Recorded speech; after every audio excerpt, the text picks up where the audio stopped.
Ma'am আমি কি প্রবেশ করতে পারি? হ্যাঁ চলে আসো তুমি। এই বাচ্চারা পড়ো। আরে কি ব্যাপার তুমি এখনো আসতেছো না কেন? এই যে ম্যাম আসতেছি তো। আরে তোমার কি আমার কোনো কথা কানে যায় না নাকি? ম্যাম আমি তো অনেক বেশি জোরে হাঁটতেছি। কালকেই 40 নম্বর পৃষ্ঠা পড়ে আসবে তোমরা। আরে কিছুই বুঝলাম না, দাঁড়িয়ে আছো কেন? এই যে ম্যাম আইছি। আচ্ছা তোমরা তাড়াতাড়ি পড়া কমপ্লিট করো, দুপুরে লাঞ্চ শেষ করে তারপরে তোমাদের পড়া নিব। আরে বান্ধবী ওদিকে একটু সরে যা তো। এই যে বাচ্চারা তোমাদের যে পড়া দিয়েছি পড়াটা এখনই জলদি করে কমপ্লিট করে দাও। জি ম্যাম আমাদের সবারই লেখা কমপ্লিট। আরে আমি নামই লেখিনি এখনো। তোমার খাতা দাও, পরীক্ষা দিতে হবে না।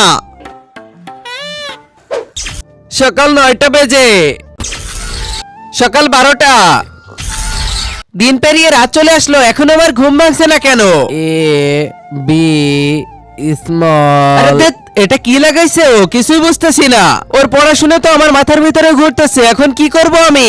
আরে ইয়ার ওর এগুলো তো আর সহ্য করতে পারতেছি না। এই বই আমার কাছে দে, আমি পড়বো। এই নেহা একটু শান্ত হ প্লিজ। এই তুই আমার কাছে বই দিয়ে যা।